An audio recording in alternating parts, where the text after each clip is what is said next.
Assalamualaikum warahmatullahi wabarakatuh. Perkenalkan, nama saya Nadila Febriana dengan NIM A1C320060 dari Prodi Pendidikan Fisika Reguler B.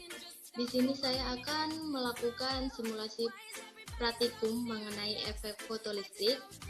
Kemudian di sini memiliki tujuan yang pertama yaitu menganalisis pengaruh frekuensi atau panjang gelombang cahaya terhadap terjadinya efek fotolistrik. Yang kedua ada menganalisis konsep potensial henti pada efek fotolistrik. Yang ketiga ada menganalisis pengaruh intensitas cahaya terhadap fotoelektron.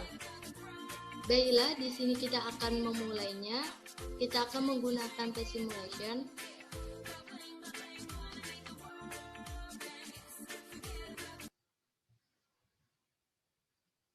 Baiklah, di sini sudah tertera phase simulation mengenai efek fotolistrik. Di sini ada intensitas, presentasi intensitas yang dapat kita ubah. Kemudian di sini ada gelombang atau panjang gelombangnya. Kemudian di sini ada tegangan, ada arus. Kemudian ada target, yaitu ada sodium, seng, natrium, kalsium. Dan kemudian di sini ada grafik mengenai arus vs baterai atau tegangannya, kemudian ada arus vs intensitas cahaya, kemudian ada energi elektron dengan frekuensi. Kita centang semuanya.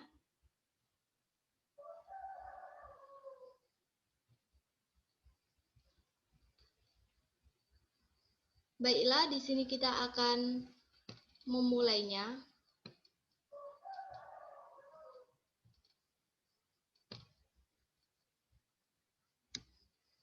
Kita akan menggunakan yang pertama yaitu kita akan mencari data bahannya, yaitu untuk menganalisis pengaruh frekuensi atau panjang gelombang terhadap efek fotolistrik.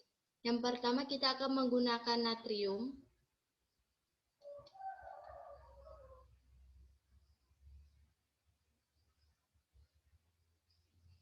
Kita akan menggunakan intensitas yaitu 100%.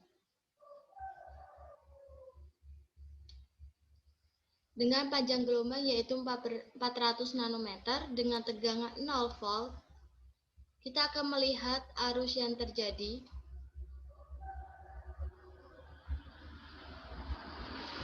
Kemungkinan arus yang didapatkan hanya sedikit karena tegangan hanya 0. Kemudian setelah itu kita akan menggantinya menggunakan seng.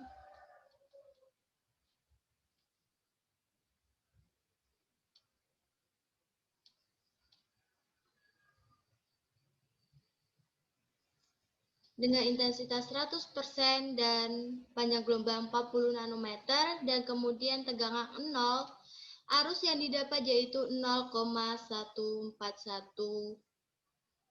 ampere. Dan di sini grafiknya juga sudah terlihat. Setelah itu kita akan menggunakan platinum dengan intensitas sama 100%, kemudian panjang gelombang 400 nanometer, tegangan 0 volt, arus yang didapat yaitu 0,00 seperti natrium yang pertama tadi. Setelah itu kita akan melanjutkan, kita akan mencari intensitasnya. Intensitas kita ubah dengan bahan yang sama yaitu natrium.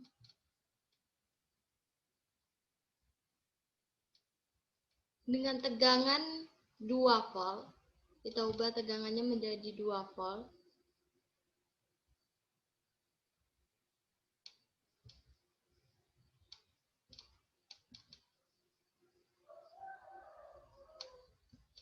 Kemudian intensitasnya kita ubah menjadi 20 untuk yang pertama. Dengan panjang gelombang 350 nanometer.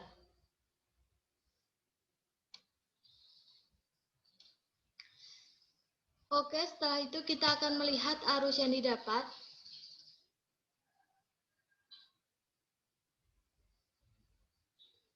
Baiklah, kita mendapatkan arusnya yaitu hanya 0,00 atau arusnya yang didapatkan hanya sedikit. Kemudian kita ubah yang kedua dengan intensitas 33%.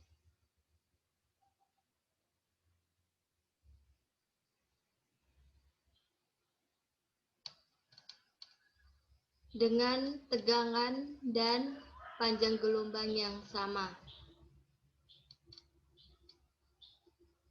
Seperti awal yang tadi, yang didapatkan hanya 0,00, tidak ada perubahan. Kemudian kita ubah menjadi 45%.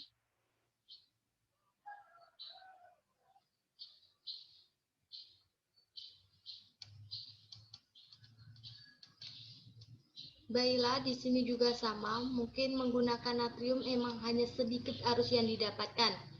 Kemudian yang selanjutnya kita mengubah panjang gelombangnya dengan intensitas sama dan tegangannya sama. Tegangan kita akan menggunakan 0,60. Kemudian panjang gelombang yang pertama yaitu 100 nanometer.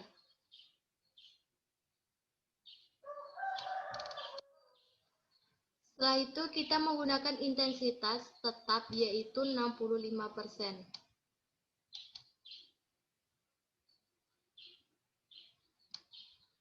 Dengan bahan yang sama dengan 3 percobaan yaitu kalsium. Kita akan melihat arus yang didapat yang pertama dengan panjang gelombang 105 nanometer ataupun 100 nanometer yaitu 0,600. Setelah itu kita akan mengubah panjang gelombangnya menjadi 293 atau 200-an lah. 200 kelebihan. Kita anggap 295 nanometer. Kemudian tegangan dan intensitas sama, bahan sama. Yang didapat yaitu 0,089 ampere. Kemudian yang selanjutnya kita menggunakan panjang gelombang 455 nanometer.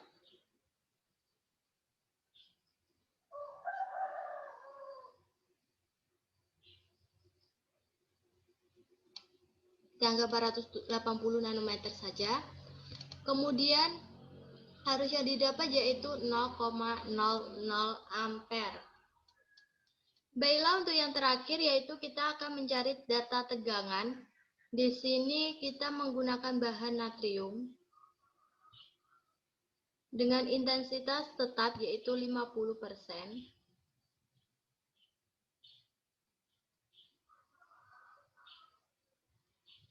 Dengan panjang gelombang tetap 300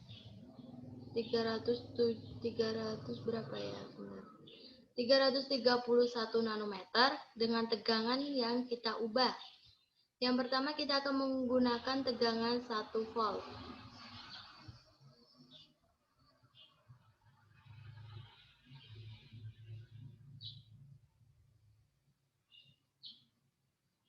Kita akan melihat arus yang didapat seperti biasa natrium menghasilkan arus yang sedikit yaitu 0,00. Kemudian selanjutnya kita akan mengubah tegangan menjadi 6,80.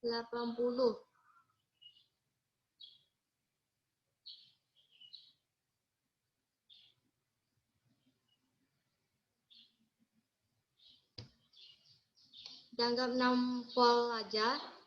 Yang didapatkan sama yaitu 0,00 ampere.